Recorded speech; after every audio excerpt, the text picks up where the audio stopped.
labari da ɗumi-ɗuminsa, labari da ɗumi-ɗuminsa, labari da zafi-zafinsa. Ina ma'abota kallon wasan ƙwallon ƙafa na duniya baki ɗaya, ina muku barka da wannan lokaci tare da fatan mun waye gari cikin ƙoshin lafiya. Allah Ubangiji ya karɓi ibadunmu baki ɗaya, Allah ya sa muna daga cikin bayin da Allah zai wa afuwa a cikin wannan wata na Ramadan, wata mai girma da daraja. Ina roƙon Allah ya maimaita mana mu ga na baɗi cikin lafiya, cikin aminci. Allah Ubangiji ya sa mu yi ibada lafiya, mu gama lafiya.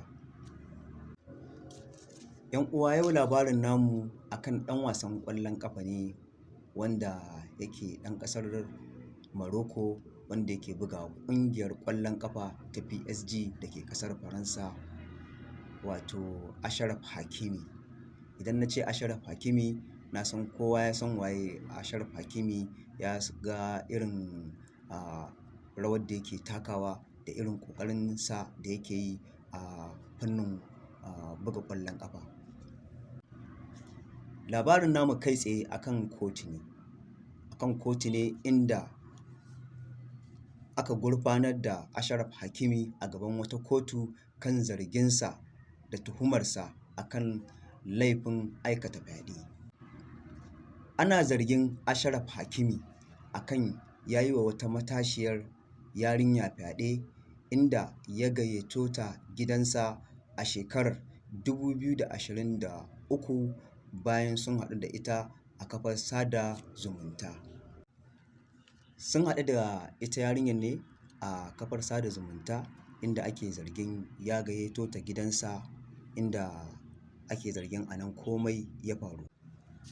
A ranar 25 ga watan Fabrairu na 2023,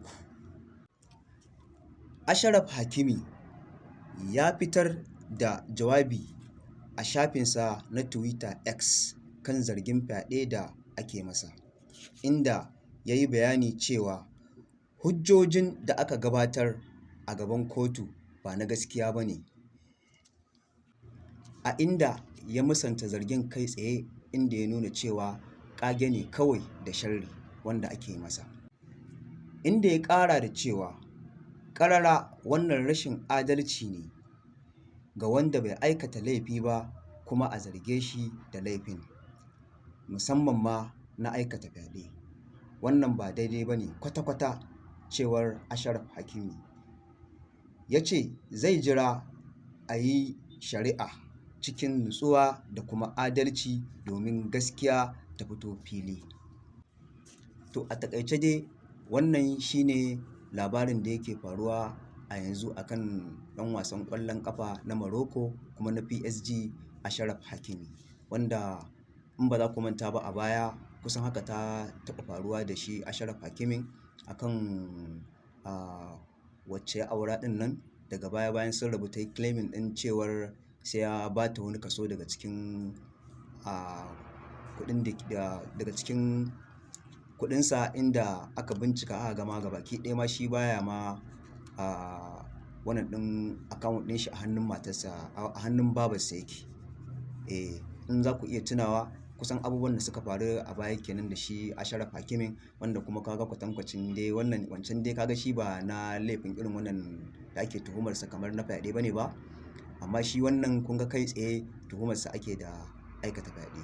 To kuma menene dai za mu ji kuma za mu gani, kuma muna nan muna sauraro.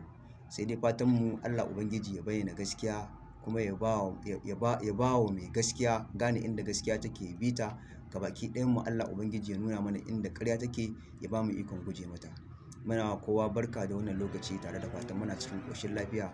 Allah, idan farkon shigowarka ne wannan channel ɗin namu, to kai mana sharing, kai mana liking, kai mana subscribe. Muna godiya ƙwarai da gaske. Hala madari, hala madari, hala madari. 'Yan amana a rubuta mana hala madari a comment section. Muna godiya.